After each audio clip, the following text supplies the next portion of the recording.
As soon as the seminary bell, which hung at the gates of the Bratsky monastery, rang out in Kiev in the morning, students and seminarians from all over the city came in crowds. Grammarians, rhetors, philosophers and theologians, with notebooks under their arms, went to class. The grammarians were very young. As they walked, they bumped into each other and cursed each other in the thinnest descant. Almost all of them wore tattered or soiled clothes, and their pockets were constantly filled with all sorts of rubbish, such as dough, whistles made of feathers, uneaten cakes, and sometimes even little sparrows, one of which, suddenly chirping in the mid of the extraordinary silence of the class, and usually were punished by breaching. The rhetors were more solid. Their clothes were often completely intact, but there was always some ornament on their faces in the form of a rhetorical trope. Either an eye went under the forehead, or instead of a lip, a whole bubble, or some other sign. They spoke and swore among themselves with a tenor. The philosophers were a whole octave lower.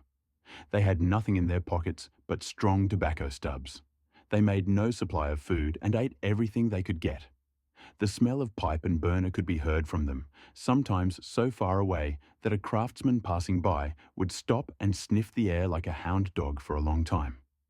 By this time, the market was usually just beginning to move, and the vendors of bagels, buns, watermelon seeds and poppies were sweeping the ground with thin cloths or some kind of paper rag. "Master! Master, over here! Over here!" were the cries from all sides. "The bagels, poppies, swirlies and breads are good. Swear to God, they're good. They're made with honey. I made them myself," cried another, lifting something long and twisted from the dough. "Here's a bread suckling. Master, buy a bread suckling." "Don't buy anything from this one. Look how disgusting she is. And her nose is dirty and her hands are unclean. And her hands are unclean." But they were afraid to mess with philosophers and theologians because philosophers and theologians always liked to try everything, and usually with both hands. When they arrived at the seminary, the whole crowd was put into classes with very low ceiling, but rather spacious. Rooms with small windows, wide doors, and dirty benches. The classroom was suddenly filled with a buzz of different voices. Assessors were listening to their pupils. The grammarian's ringing descant came just at the clink of the glass inserted in the small windows, and the glass answered with almost the same sound. In the corner stood a rhetorician whose mouth and thick lips must have belonged at least to philosophy. He hummed in his bass, and only from a distance could be heard, "Boo, boo, boo, boo, boo." The audience, listening to the lesson, looked with one eye under the bench, where a roll, a dumpling, or a pumpkin seed peeped out of the pocket of a subordinate seminarian. When all these scholars managed to arrive a little early, or when they knew that the professors would be later than usual, then, by general agreement, a fight was planned, and in this fight everyone had to take part, even the censors, who were responsible for the order and morals of the students. The two theologians usually decided how the battle should be fought, whether each class should stand up for itself, or whether everyone should be divided into two halves, the school and the seminary. In any case, the grammarians started first, and as soon as the rhetoricians interfered, they ran away and stood on the heights to watch the battle. Then came philosophy, with its long black moustaches, and finally theology, with its terrible trousers and thick necks. Usually it ended with theology beating them all, and philosophy, scratching its sides, being forced into the classroom and put to rest on the benches. The professor who entered the class, and who had himself once taken part in such fights, realized in a minute, from the heated faces of his listeners, that the fight was not bad. Another professor in another class was finishing off philosophy with wooden sticks on the hands of students. The theologians were punished in a completely different way. They were put on their knees on a measure of large peas, from heavy leather bag on theology professor's belt. On holidays, seminarians and students went home with creches. Sometimes a comedy was performed, in which case some theologian, a little shorter than the Kiev bell tower, usually was playing, or Herodias, or Pentephria, the wife of an Egyptian king. They were rewarded with a piece of cloth, or a sack of millet, or half a boiled goose as well. All these wise men, both the seminary and the students who strongly hated each other, were extremely poor and at the same time unusually starving, so that it would be impossible to count how much of dumplings each of them had eaten in the evening, and therefore the kind donations given by the wealthy owners were never enough. Then the council, consisting of philosophers and theologians, had sent grammarians and rhetoricians, led by a philosopher and sometimes himself, with bags on their shoulders to rob other people's gardens. And after the whole scholarship had enjoined pumpkin mash. The senators were so full of watermelons and melons that the next day the students heard 2 lessons from them instead of 1. One came from the mouth, the other rumbled in the senator's stomach. The students and the seminary wore some long kind of a surtout, extending further than the heel. The most ceremonial event for the seminary was the vacancy, the time from the month of June when the students was usually sent home. At that time, grammarians, philosophers, and theologians filled all the great road.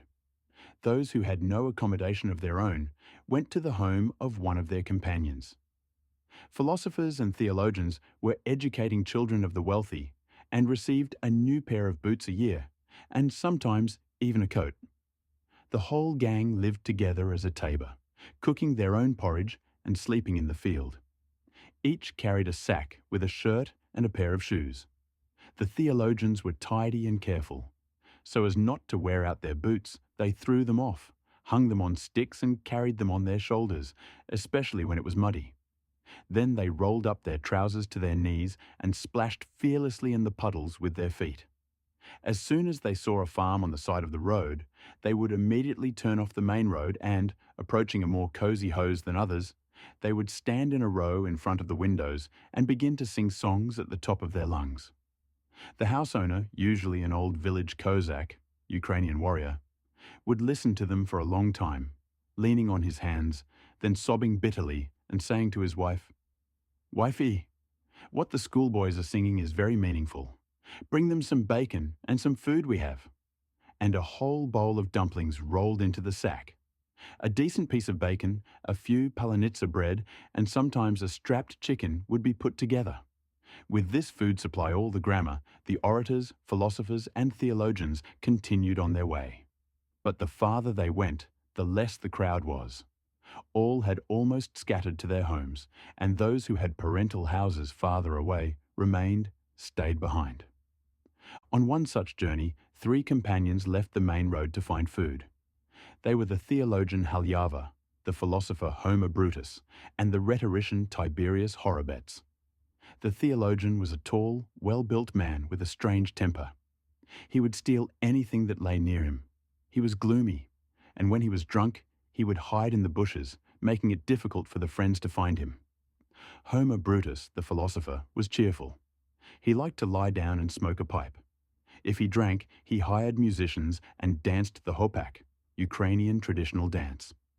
He often ate large peas, but he was philosophical about it, saying that what is to be, that will not pass away. Rhetor Tiberius Horobets was not yet permitted to wear a moustache, drink vodka, or smoke. He wore only a top knot, and therefore his character was not yet fully developed. However, judging from the large bumps on his forehead, with which he often appeared in class, we could assume that he would be a good warrior. The theologian Halyava and the philosopher Homer often punch him as a sign of their patronage and use him as a delegate. It was evening when they turned off the main road. The sun had just set, and the warmth of the day was still in the air. The theologian and the philosopher walked in silence, smoking pipes. The rhetor Tiberius Horobets was knocking the heads off the plants that grew along the road with a stick. The road went between scattered groups of oaks and hazel trees that covered the meadow, passing slopes and small mountains, green and round like domes, sometimes cutting across the landscape. Land suddenly, they saw 2 fields of ripe corn. They understood immediately that a village must be close by. But more than an hour had passed since they turned off the route they were following, and they were still not seeing any signs of a habitation. Twilight had fallen, and the sky was dark grey. Only in the west, was there a pale red glow. "What the devil?" cried the philosopher Homa Brutus. It looked like there were going to be a farm. The theologian was silent, examined the area, then took his pipe in his mouth again, and they continued on their way. "For God's sake!" shouted the philosopher, stopping again. "I can't see a bloody thing." "There should be a farm further on," the theologian said, holding the pipe. But it was already night, a dark night with small clouds that made everything even darker. There were no stars in the sky, no moon either. The students had lost their way and were off the road. The philosopher had poked his feet in all directions. "We're lost," he said. "Where's the road?" The theologian was silent for a moment, and then, after a moment's thought, he said, "Yeah, it's a dark night." Ryder stepped aside and tried to crawl to find the road, but his hands only reached foxholes. Everywhere was the same field, on which no one seemed to have travelled. The travellers still made an effort to walk somewhat forward, but everywhere was the same game. The philosopher tried to call someone, but his voice was lost in the wind. A few moments later, only a faint wolf's howl was heard. "See what there is to do here?" "What? To stay and spend the night in the field," said the theologian, and went into his pocket to take out a firebrand and light his pipe again. The philosopher refused, insisting on searching for shelter. He used to have a piece of bread and bacon before the night, and he felt a growing sense of hunger and loneliness. Despite his usual cheerfulness, he was worried about the wolves. "No, Halyava, we can't," he said. "How can we stretch out and lie down like a dog without food? We'll try again. We'll find some shelter, and at least we'll be able to drink a cup of vodka shots during the night." At the word vodka, the theologian spat aside and mumbled, "Of course, there's nothing to stay in the field." The students went forward, and to their great joy, they heard a barking sound in the distance. They listened closely, following the sound. After a short while, they caught sight of a light. "A farm!" the philosopher shouted. His assumptions were correct. In a few moments, they saw a small cluster of 2 houses in the same yard. A fire glowed in the windows, and a dozen plum trees were growing along the fence. Looking through the boarded gate, the students saw the yard set up by Cossacks' wagons. The stars glanced somewhere in the sky at that time. "Look, brothers, don't hesitate, but get a night's shelter." The 3 educated men struck the gate fiercely and shouted, "Open up!"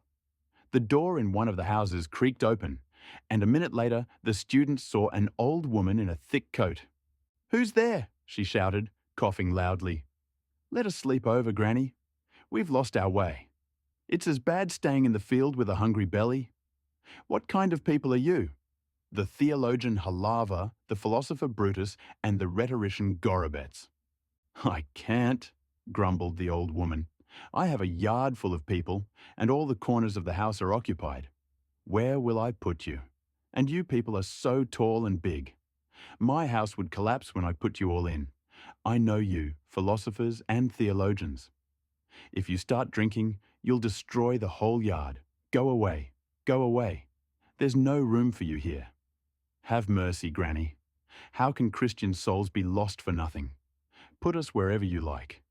And if we do anything, or any other thing, may our hands be chopped off. That's it." The old woman seemed to soften a little. "Well," she said, "I will let you in, but I will put you all in different places. Otherwise, I shall not have peace in my heart when you lie together." "It is your will. We will not disobey," replied the students. The gate creaked open, and they entered the courtyard. "So, grandmother," said the philosopher, following the old woman, "if to say so, I feel like someone were driving wheels in my stomach. Since morning, I've had at least a piece of bread in my mouth." "I see what you want," said the old woman. I don't have anything like that, and the stove wasn't heated today." "And we would have paid for all this," the philosopher continued.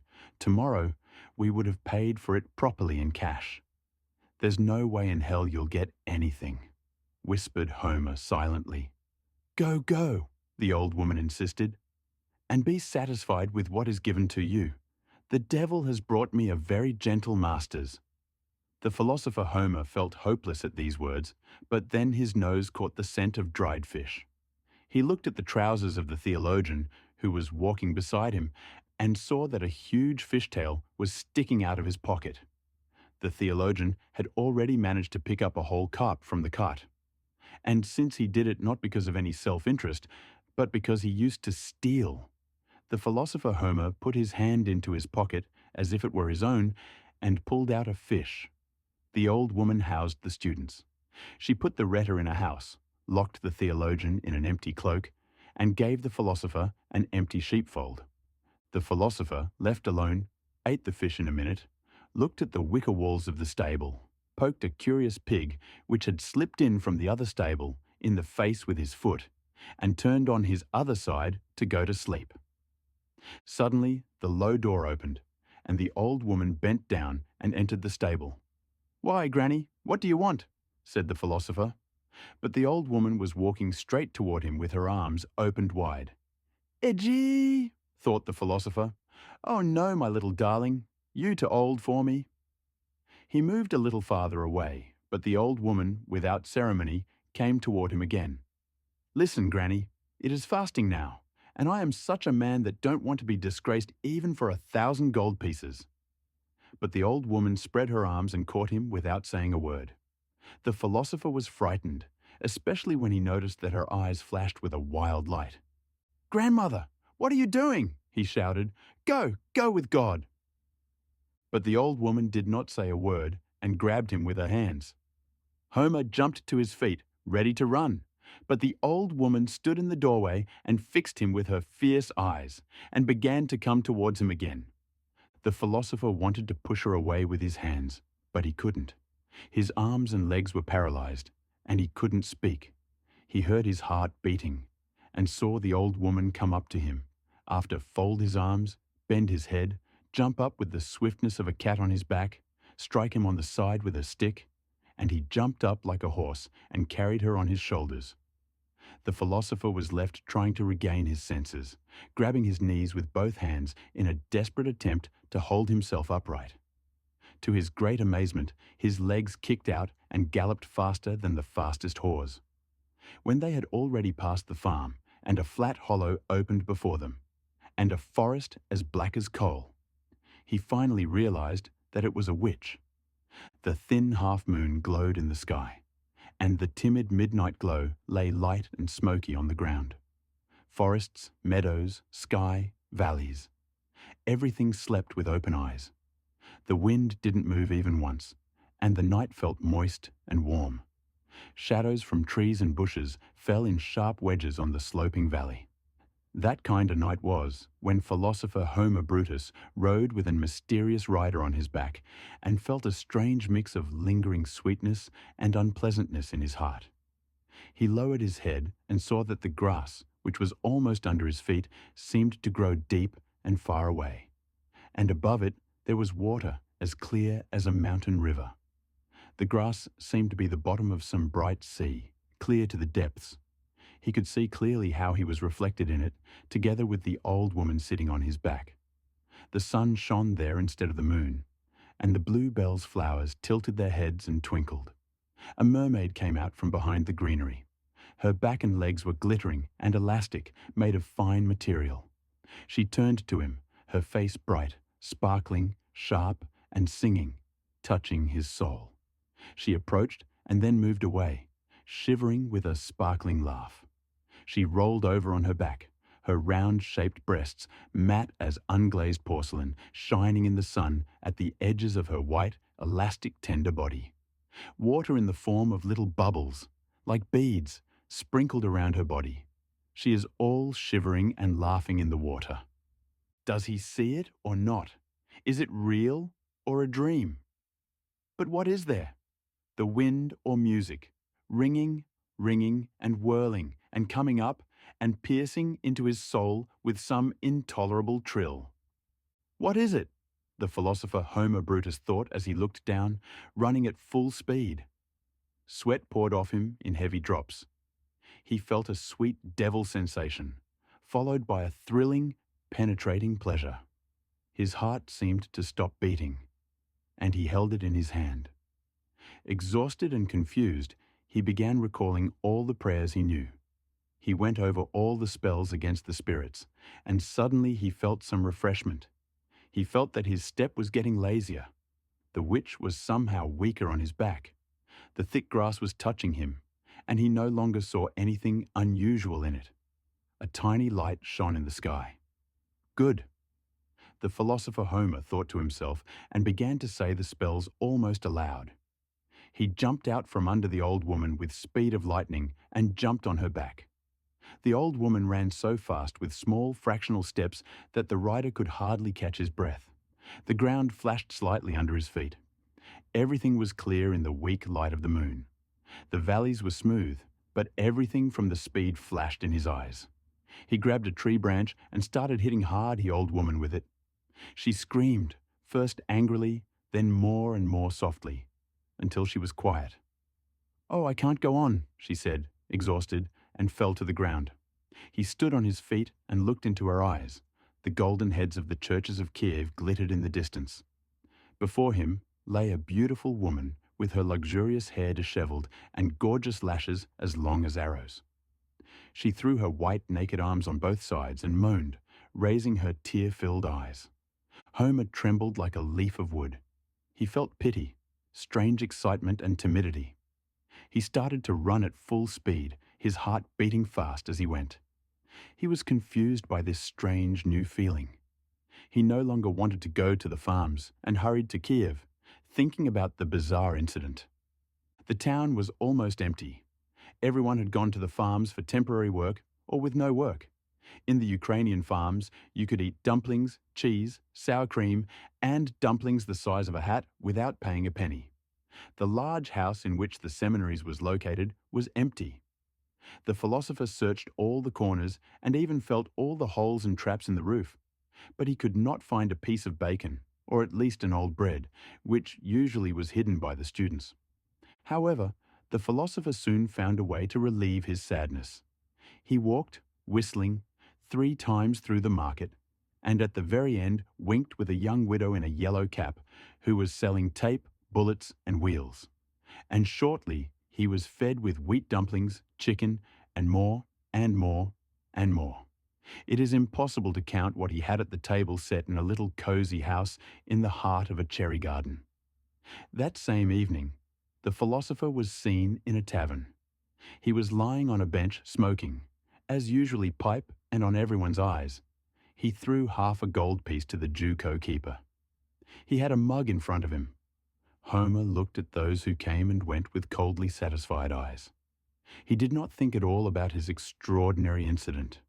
Meanwhile, rumors had spread throughout the region that the daughter of one of the richest farmers, whose farm was 50 kilometers from Kiev, had returned one day all beaten, who had hardly had the strength to reach her father's house, is at death.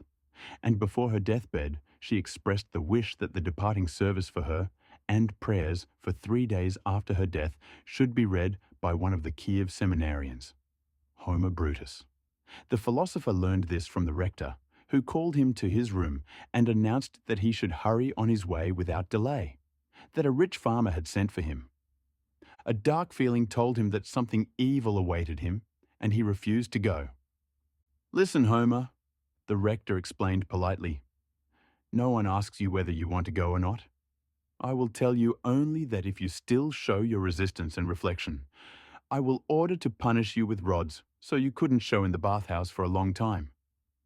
The philosopher, scratching his head, left without saying a word, planning to take escape as soon as possible.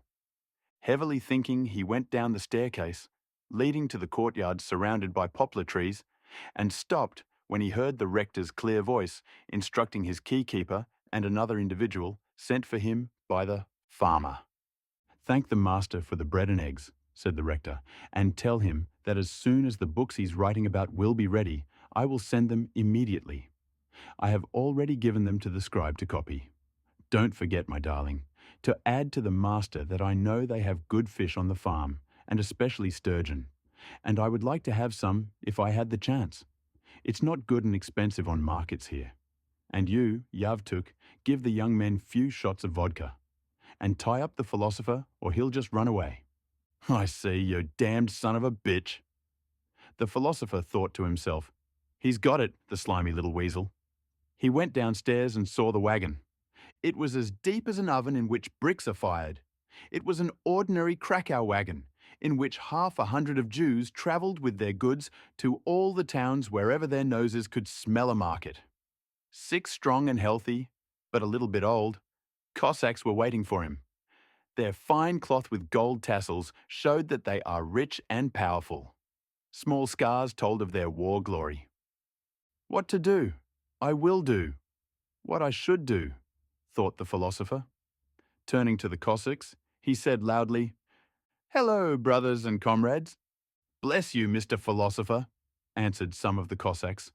"So I'm the one who will sit with you. It's a nice wagon," he went on, climbing in. "If we could only hire musicians, we could dance. Yes, a suitable carriage." One of the Cossacks sat down on the seat, and the coachman, who had tied a rag over his head instead of the hat he had left in the tavern, other 5, together with the philosopher, settled down on the sacks filled with various purchases made in the town. It would be interesting to know, the philosopher said, if this wagon were loaded with something, say, salt or iron wedges, how many horses would be needed? Yes, said one of the Cossacks, sitting on the seat after a silence, a good number of horses would be needed. After this satisfactory answer, the Cossack considered himself entitled to be silent for the whole journey.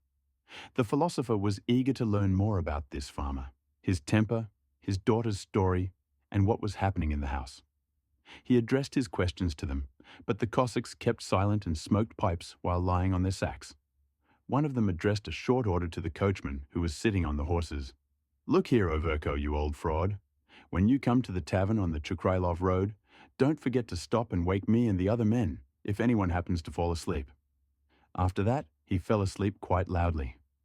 However, these instructions were completely in waste, because as soon as the huge wagon approached the tavern on the Chukrailov road, as all in one voice shouted, "Stop!"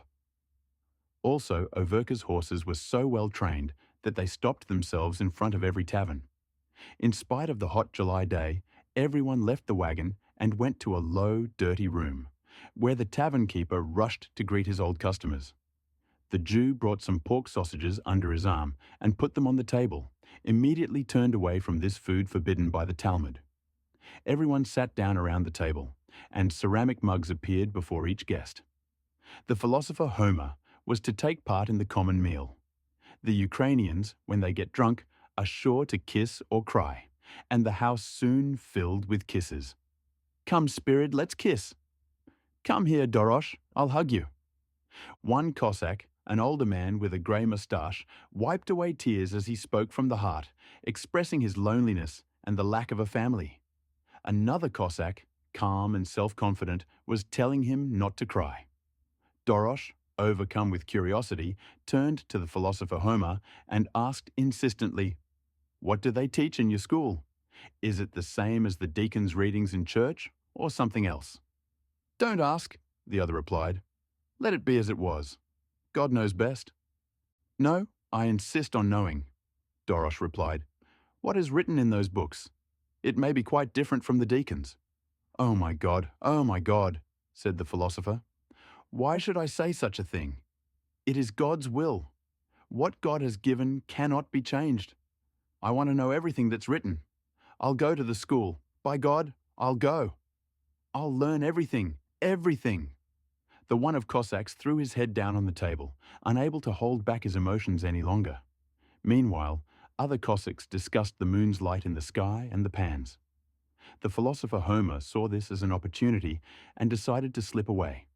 He first turned to the grey-haired Cossack, who was sad about his father and mother. "Why are you crying, uncle?" he said. "I am an orphan myself. Let me go free, boys. What am I to you?" "Let him go free," some of them said. "After all, he's an orphan. Let him go wherever he wants." "Oh my God," said the Cossack, raising his head. "Let him go. Let him go." The Cossacks wanted to take him out into the open field, but the curious one stopped them, saying, "Don't touch him. I want to talk to him about the school. I'll go to the school myself." But this escape was impossible, because when the philosopher thought of rising from the table, his legs became as if wooden, and he saw so many doors in the room that he could hardly find the real one. It was not until evening that the whole party remembered that they must go on their way. They climbed into the wagon and stretched out, humming a song, the words and meaning of which could hardly be understood by anyone. After traveling through the night, always staying away from the road they knew so well, they finally reached the bottom of the mountain and the valley.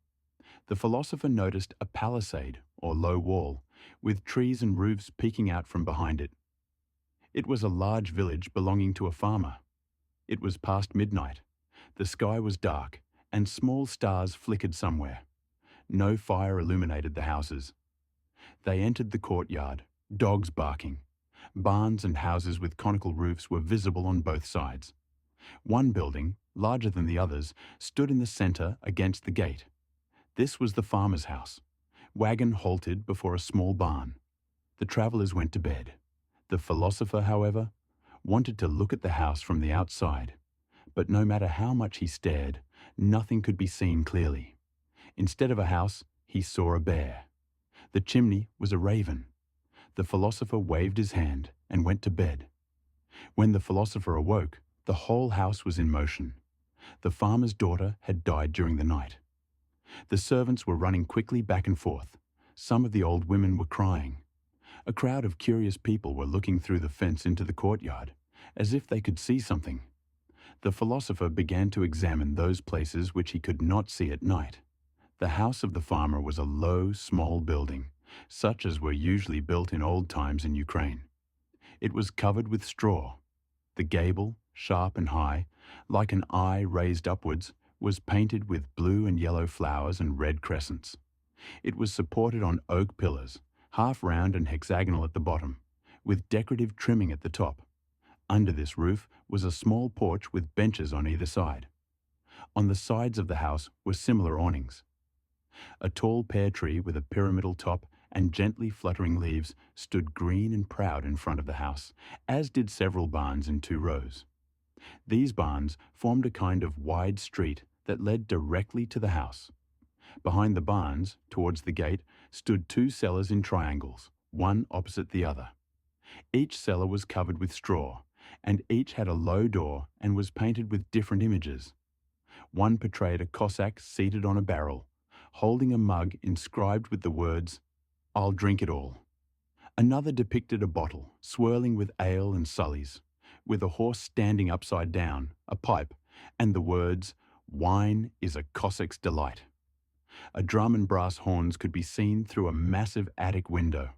At the gate, 2 cannons stood guard. The owner of the house clearly liked to have fun, and the yard was often filled with festive cries. 2 windmills stood outside the gate, and behind the house, gardens stretched as far as the eye could see. Through the tops of the trees, only the dark caps of the chimneys of the houses hidden in the green thickness could be seen. The whole village was situated on a wide and plain part of the mountain.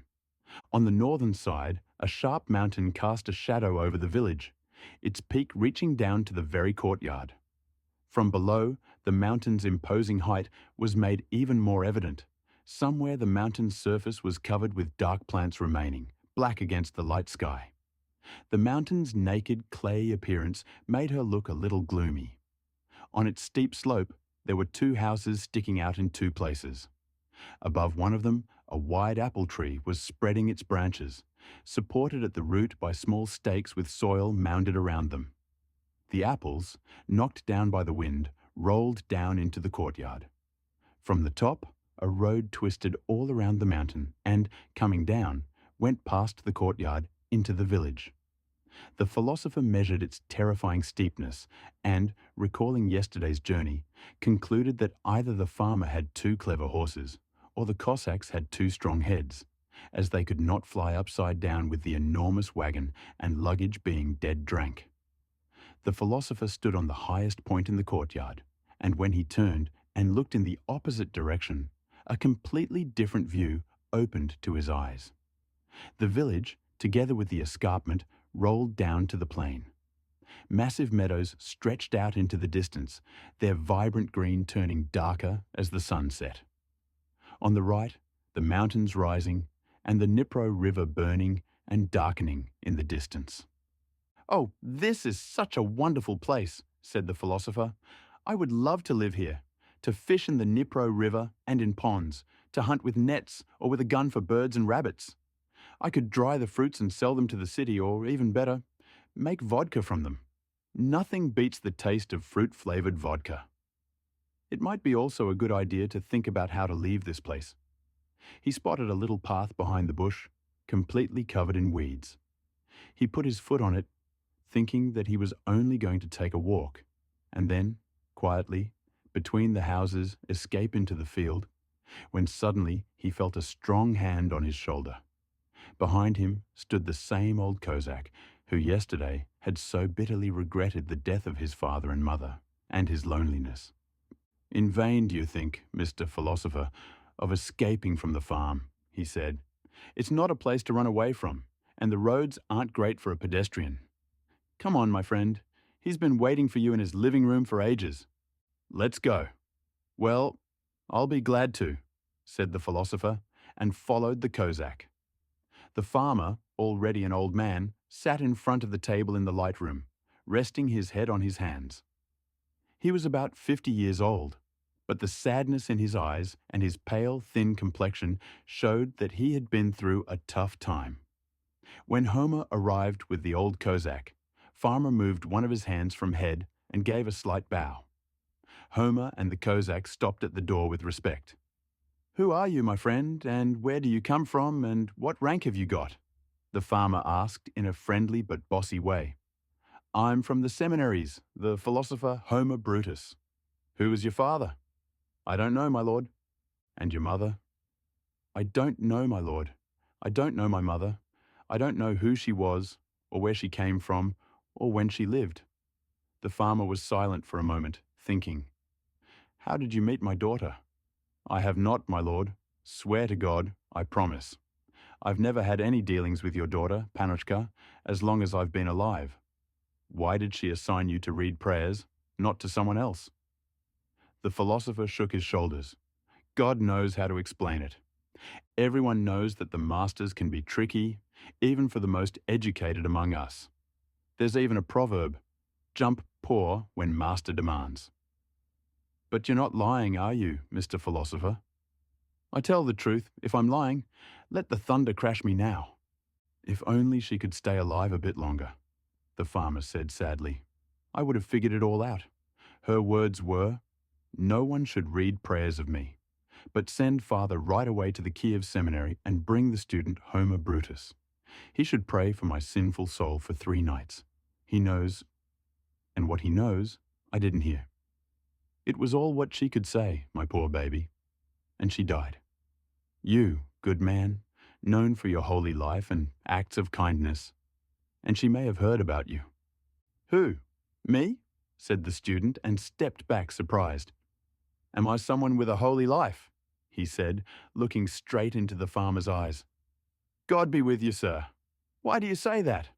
I spend night with baker's wife on Holy Thursday." "Well, right, but still it should be so. You must start your duty from today. I would say, to your grace.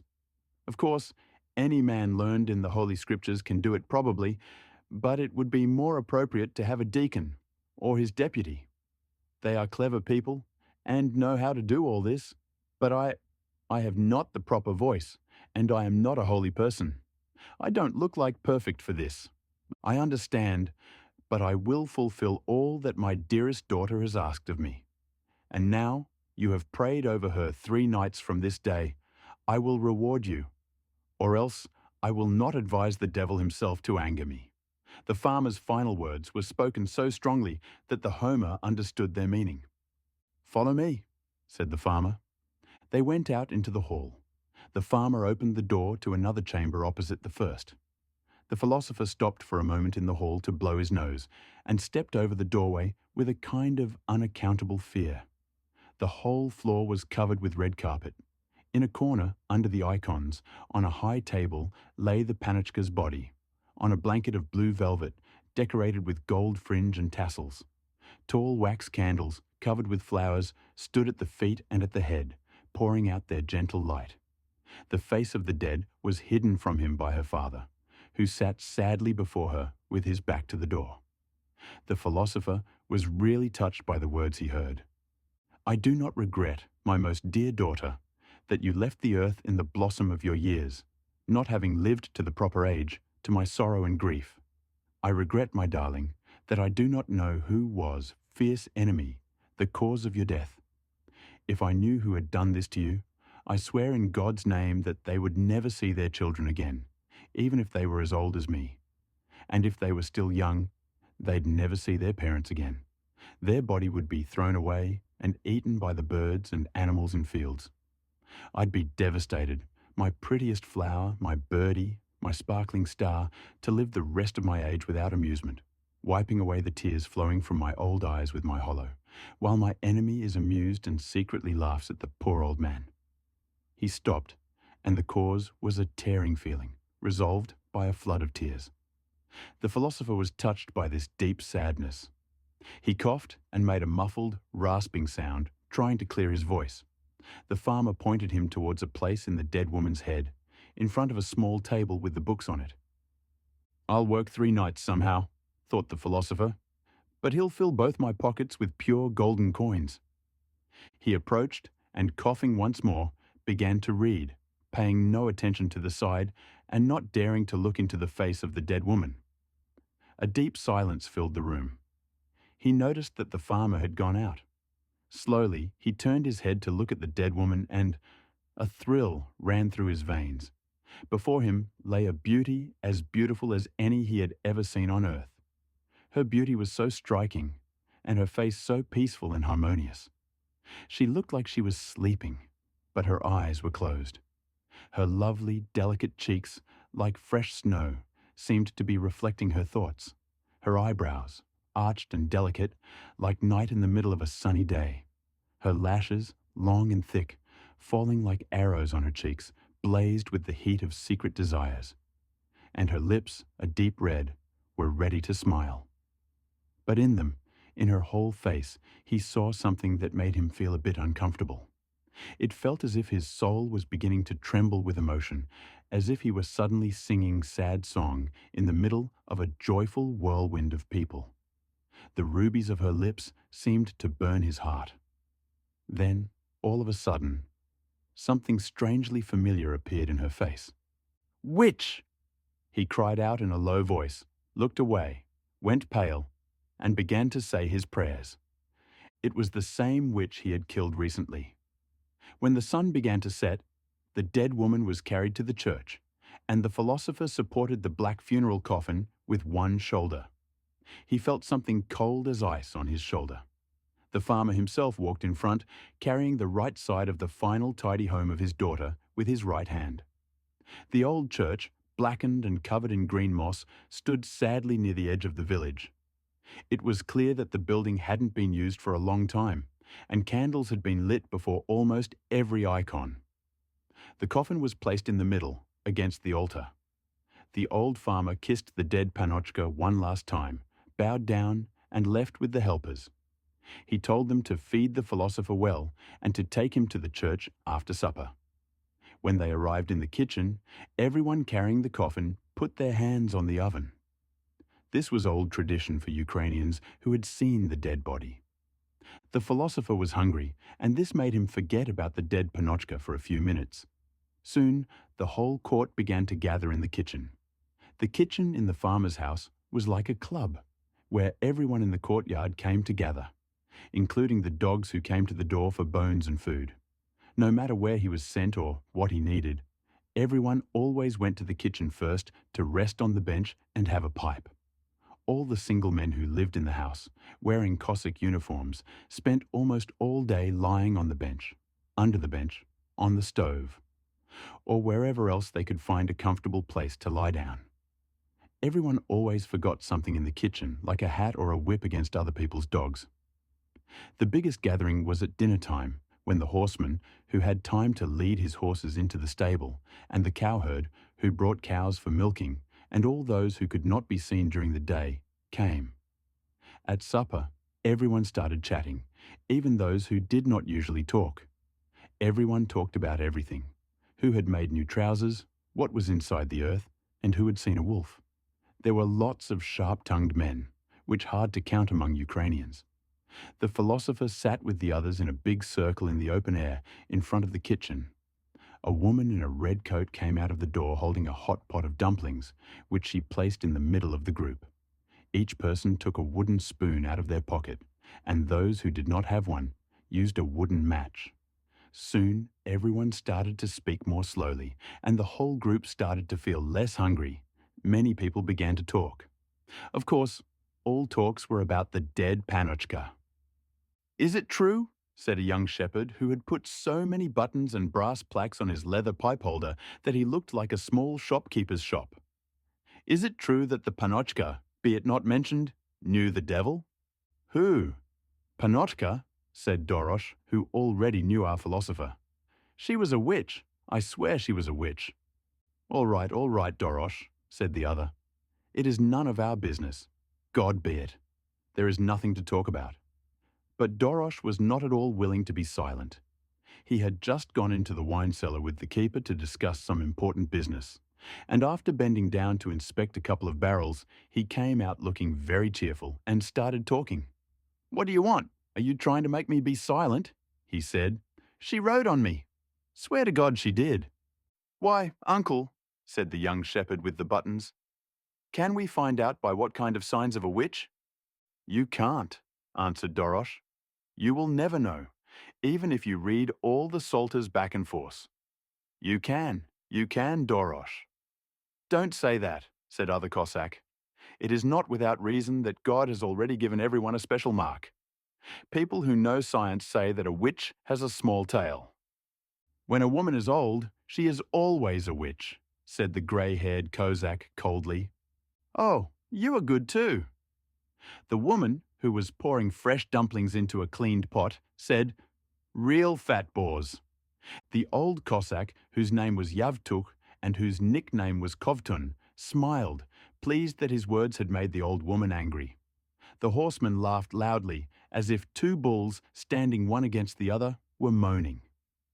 The conversation interested Philosopher, and he got curious to know more about the dead Pannochka.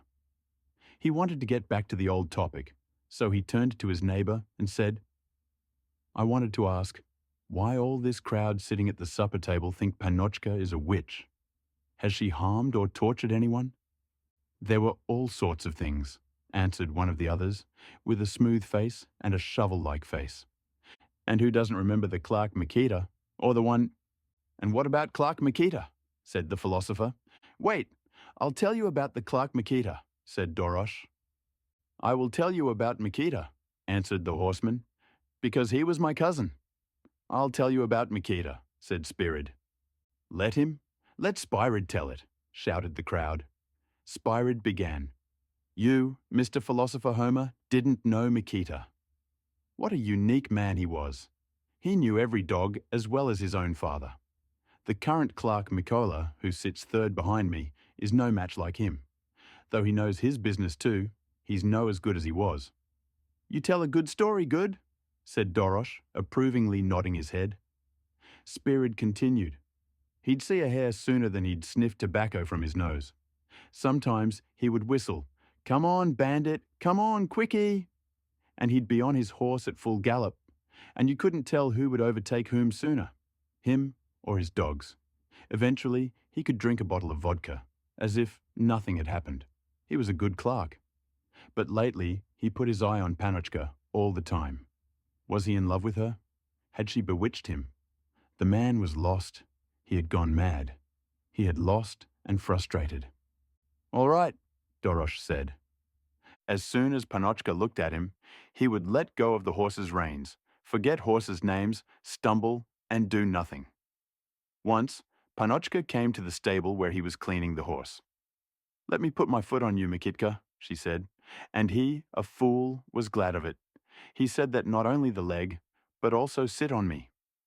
Pannochka lifted her foot, and when he saw her naked, round and white foot, he was so stunned from her witchcraft.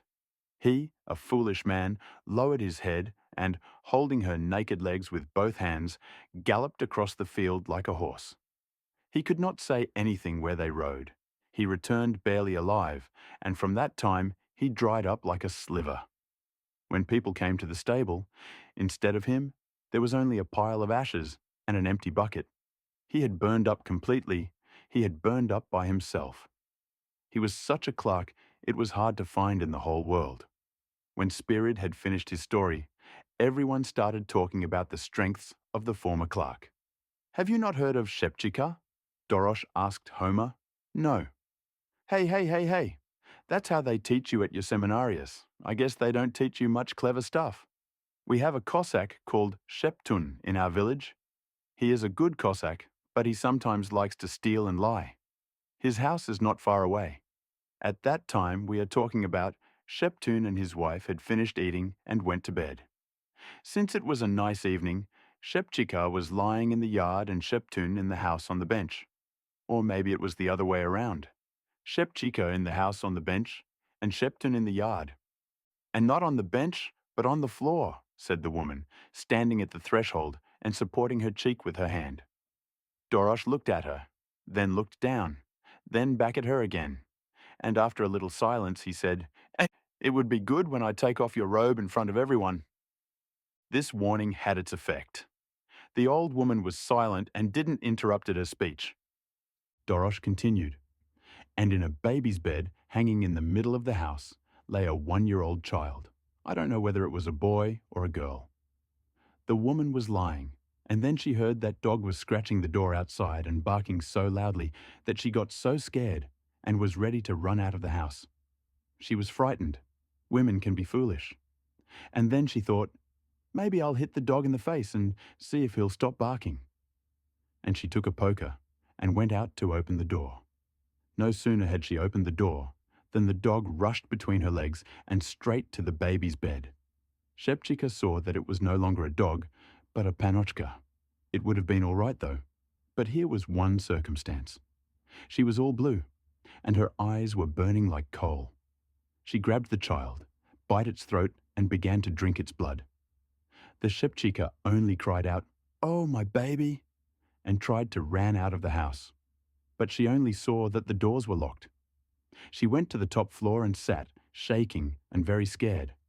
Then she saw Pannochka coming towards her to the top floor and jumped at her, started to bite Shepchika. In the morning, Sheptun found his wife all bitten and blue. And the next day, the poor woman died. That's how people can trick you. Even though she was part of the farmer's family, she was still a witch. After this story, Dorosh looked back at the others, feeling pleased with himself, and put his finger into his pipe, getting ready to fill it with tobacco. Everyone started telling stories about the witch, as they all wanted to share something. One saw-like witch appeared as a haystack at the door of the house. Another said that she stole a hat or a pipe. Some that witch had cut off maid's hair, and some that the witch had drunk blood. The whole group finally understood that they had talked too much because it was already night. They started to go to their sleeping places, which was in the kitchen, barns, or yard. "Let's go to the dead Pannochka," said the grey-haired Cossack, turning to the philosopher. All four, including Spirid and Dorosh, went to the church, scaring the dogs with sticks. The philosopher, though he had had time to enjoy a cup of vodka, felt nervous as they approached the illuminated church. The strange stories he had heard made his imagination even stronger. The darkness under the roof and the trees began to fade. The place became more empty.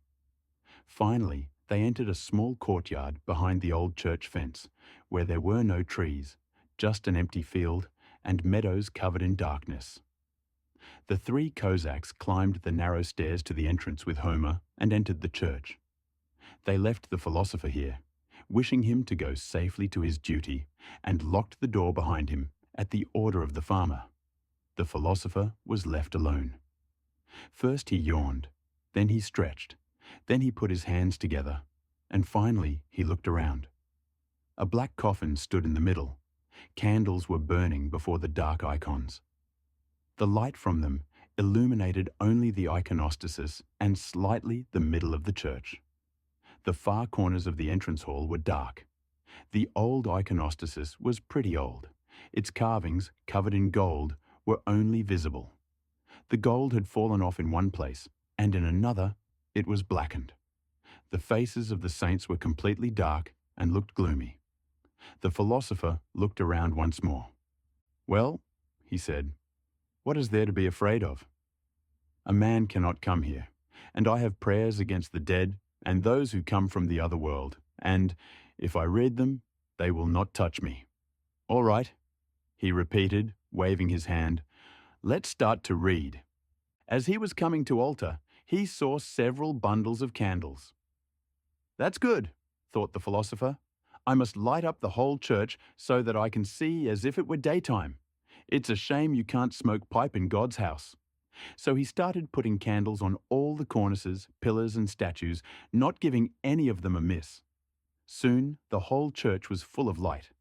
Upstairs it seemed even darker, and the sad images from icons looked even sadder from the old carved frames. He went over to the coffin, looked closely at the face of the dead Pannochka, and squeezed his eyes shut with a strange feeling. Such a scary, sparkling beauty. He turned away and wanted to look away, but he felt strangely curious and couldn't help looking at her. He felt the same strange shaking feeling again and looked at her again. The sharp beauty of the corpse seemed frightening, and perhaps she would not have looked so panic-stricken if she was uglier. But there was nothing dead about her face. It was alive, and it seemed to the philosopher as if she were looking at him with closed eyes. It even seemed to him as if a tear had rolled from under the lash of her right eye, and when the drop stopped, he recognized clearly that it was a drop of blood. He quickly went to the altar, unfolded the book, and, to encourage himself more, began to read in his loudest voice. His voice echoed around the wooden walls of the church, which had long been silent and deafened. The silence was deafening, and even he felt it. "What's there to be afraid of?" he thought to himself. "After all, she won't rise from her coffin because she's afraid of God's word. Let her lie there. And what kind of a Cossack I am to be afraid. I've had too much to drink, that's why I'm scared. And I can enjoy the tobacco, eh? Good tobacco. Good tobacco." As he turned over each page, he looked at the coffin, and an uncontrollable feeling seemed to whisper to him, Here she will rise. Now she will look out of the coffin." But the silence was dead. The coffin stood still. The candles made a lot of light. It was a lighted church at night, but with a dead body and no people. He raised his voice and began to sing in different voices, trying to drown out the fear. But every minute he looked at the coffin, as if asking himself, "What if she gets up, if she stands up?" But the coffin did not move. There was not even a sound, not a living thing, not even a cricket in the corner.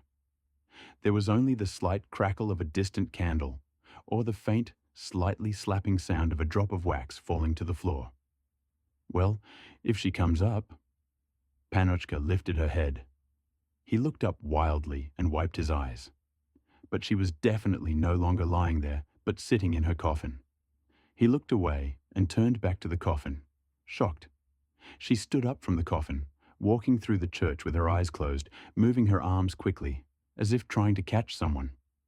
She's coming straight for him. Homer had drawn a circle around to protect himself. With some effort, he started to say the prayers and spells he had learned from a monk who had seen witches and ghosts all his life. She stood almost at the very line, but it was clear that she had no strength to cross it. Pannochka looked blue-skinned as a person who had been dead for days. Homa did not look at her. She was terrifying. She bit her teeth and opened her dead eyes. But seeing nothing, she turned to the other side, her face showing her terror, and, spreading her arms out, wrapped them around every pillar and corner, trying to catch Homa. At last she stopped, wagged her finger, and lay down in her coffin. The philosopher was still trying to recover his senses, and looked fearfully at the witch's narrow home. Suddenly, the coffin jumped out of its place and started flying through the air, making a whistling sound. The philosopher saw it overhead, but the coffin could not cross the circle Homer had drawn, so he started to read more powerful spells. The coffin shook in the middle of the church and then stopped. The corpse came out of it again, glowing blue and green. At that moment, a rooster cried somewhere far away. Pannochka got back into the coffin, and the coffin lid slammed shut. The philosopher's heart was beating very fast, and he was sweating a lot.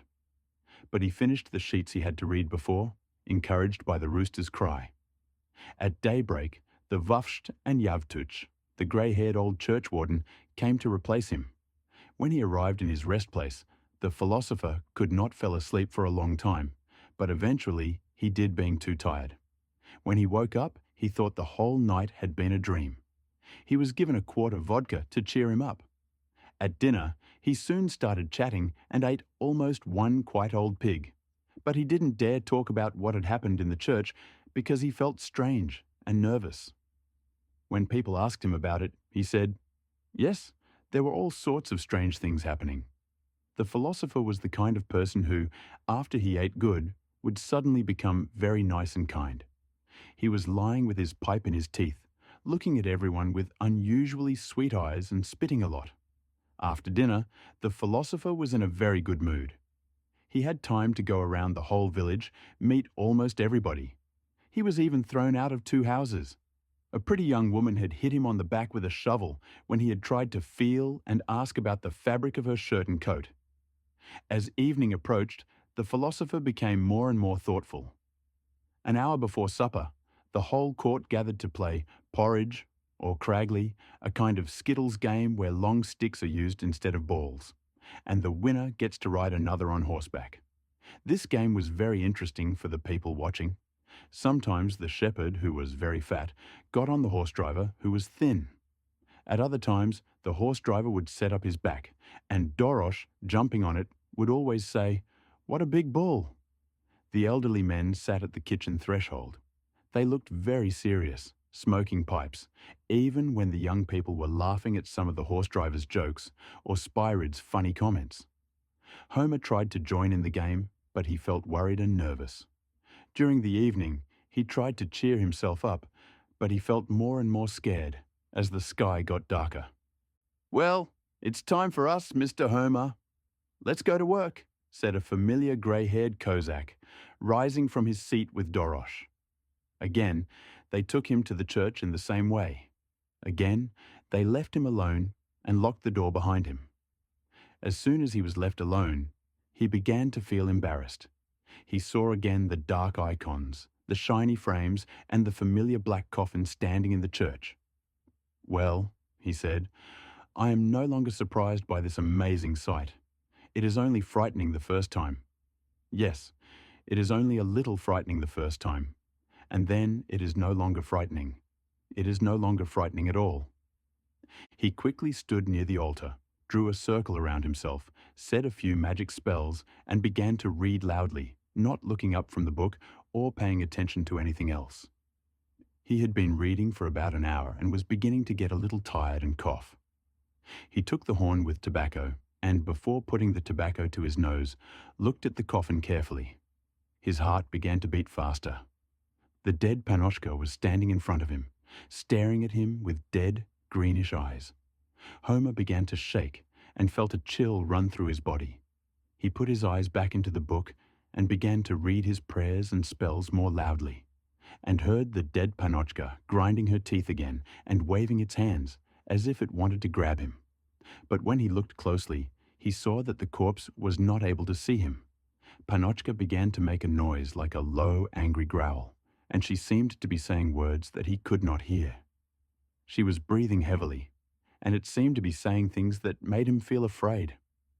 Homer was worried that she was doing something wrong, and he was worried that she was casting spells.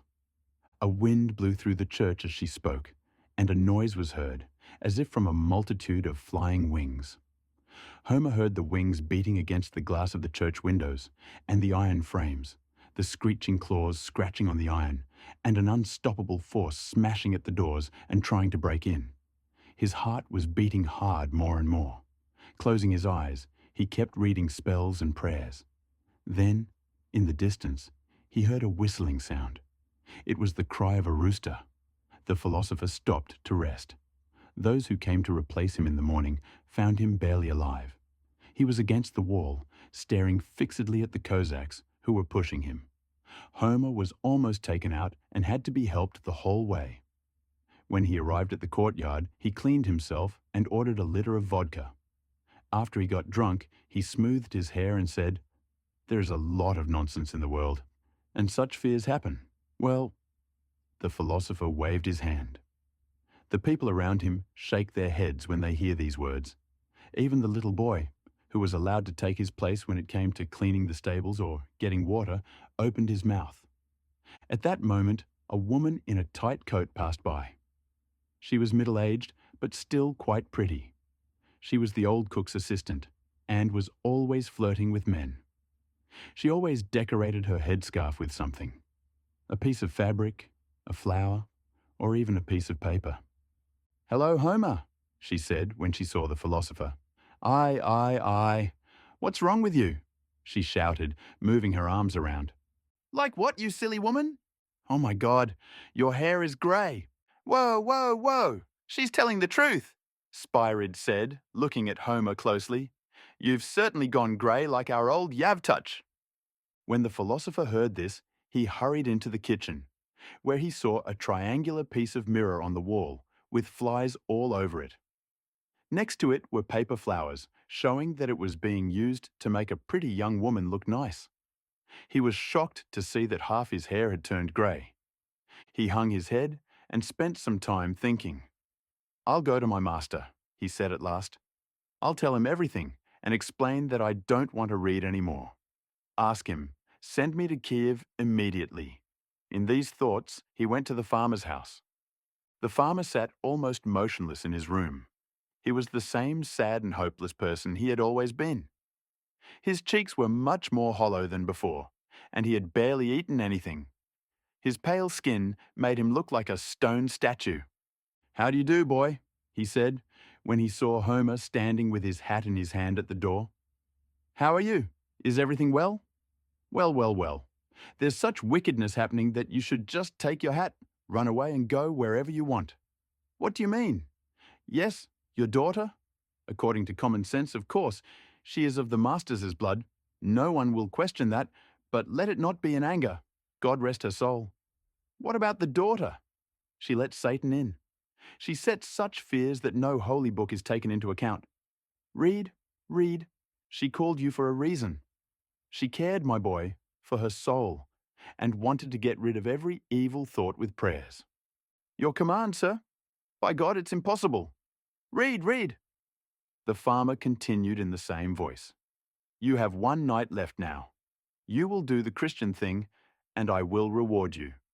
Whatever the rewards—" "As you wish, sir, but I will not read," said Homa strongly. "Listen, philosopher," said the farmer, his voice now strong and angry. "I don't like these tales. You can do it in your seminary, but it is not so with me. As soon as I do it, it is not like the rector. Do you know what a good leather straps are?" "How not to know?" said the philosopher, lowering his voice. "Everyone knows what leather straps are. They are unacceptable in large amounts." "Yes, only you can't imagine how my boys can do," said the farmer angrily, standing up. His face showed his whole wild character, which was only temporarily calmed by sadness. "First we do flogging, then sprayed with a vodka, and flogging again. Hurry up and get your business sorted. If you don't, you won't get up, but if you do, you'll be on top of the world." "Whoa, ho, that's a rascal," thought the philosopher as he went out. "This is no joke. Wait, buddy. I'll make my way so fast that you and your dogs won't be able to keep up with me." Homa decided to run away, waiting for the afternoon when the whole household would be in the hayloft under the barn, sleeping and making a lot of noise. The time had come. Even Yavtuk closed his eyes, stretching out before the sun. The philosopher, feeling scared, quietly went to the garden, which was the best and least noticeable place to escape to the field. As usual, the garden was very untidy and perfect for a secret escape.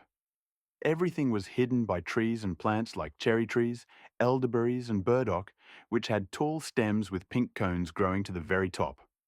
The bushes and trees were covered with hops, which formed a roof over them. Behind the fence, which marked the garden's edge, was a forest of plants that no one seemed interested in. The blades of the scythe would have been broken if they had tried to touch the thick, stiff stems. When the philosopher wanted to step over the fence, his teeth start shaking and his heart start beating so loudly that he got scared. His long robe seemed to be nailed to the ground. As he stepped over the fence, he heard a voice in his ears saying, "Where do you go? Where do you go?" The philosopher moved quickly into the plants and started to run, stepping over old roots and crushing moles with his feet. He saw that he should have run across the field where there was a thick blackthorn hedge. He thought he would be safe there, and then he would meet the road straight to Kiev.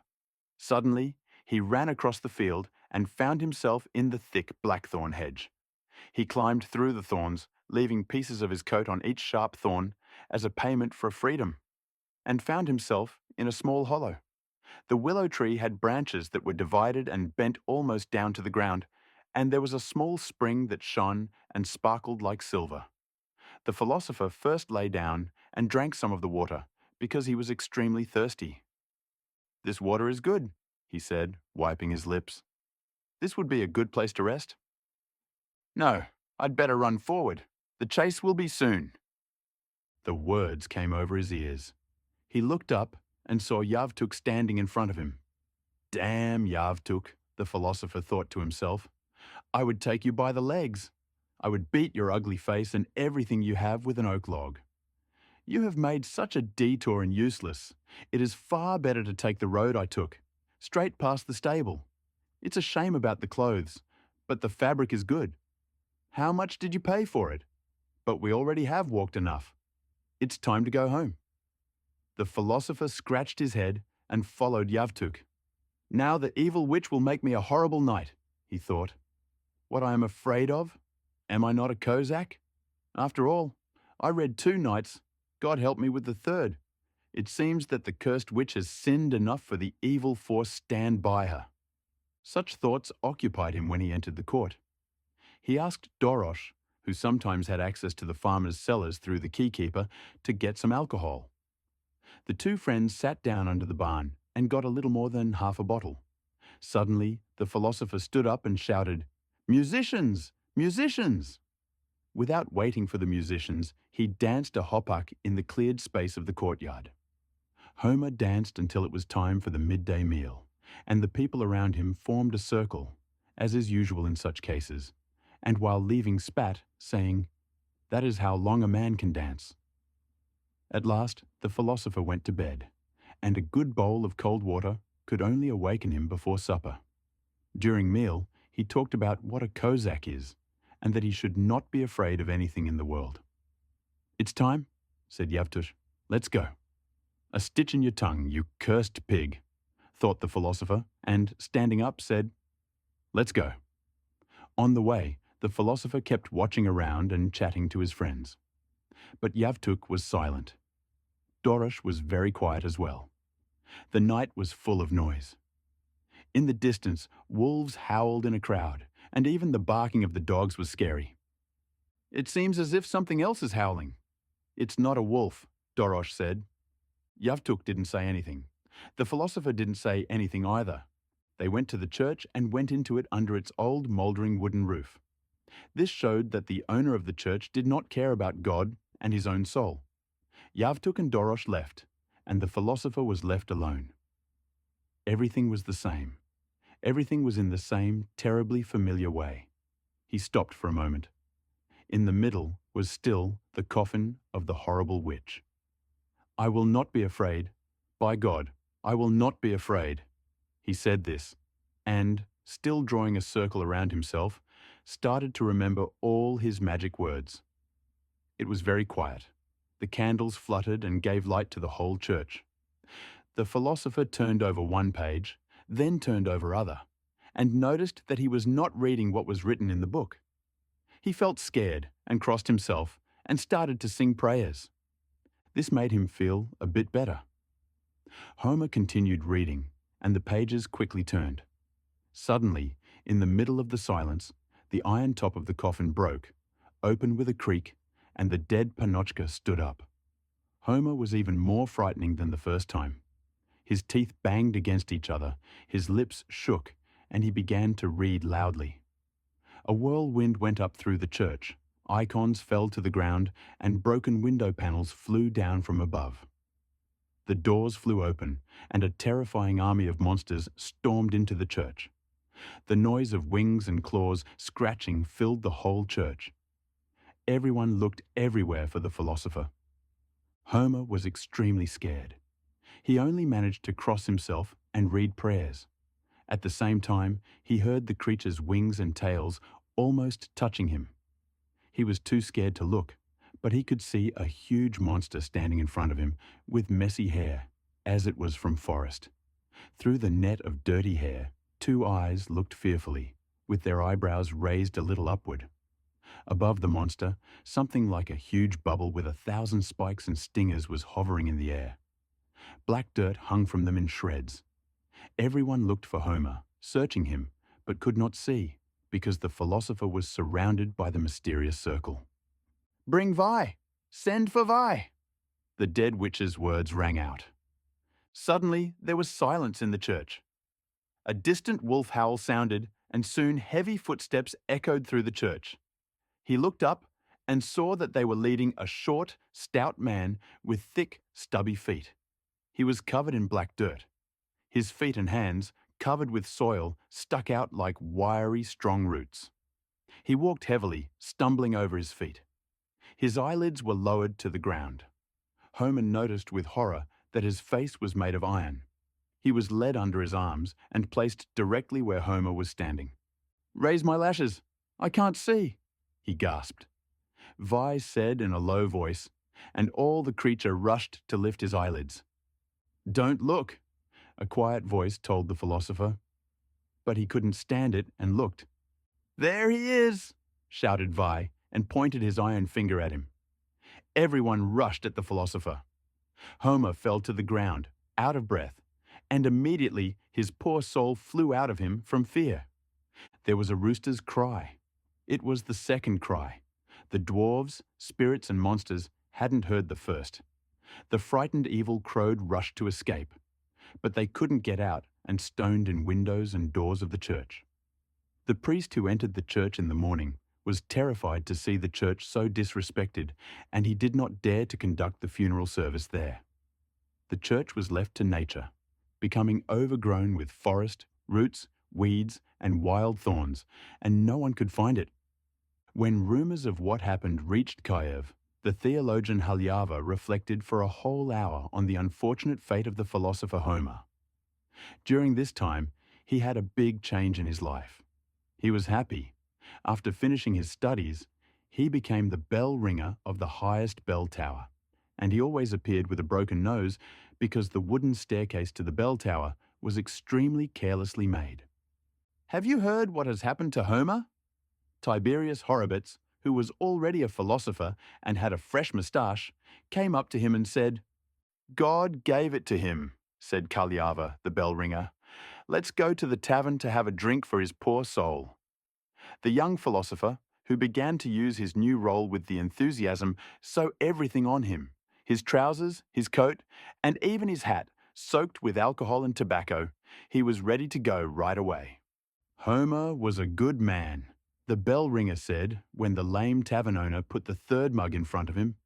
He was a great man, but he died for no purpose. And I know why he passed away, because he got scared. If he wasn't scared, the witch couldn't hurt him. All you have to do is cross yourself and spit on witch's tail, and nothing will happen. I already know all this. In Kiev, all the women who sit in the market are witches. The man who rings the bell agreed with this, but noticing that he's so drunk, so could not speak, he got up carefully from the table and, wobbly on both sides, went to hide in the farthest corner of the bushes. But as usual, he stole the old sole of boot, which was lying under the bench.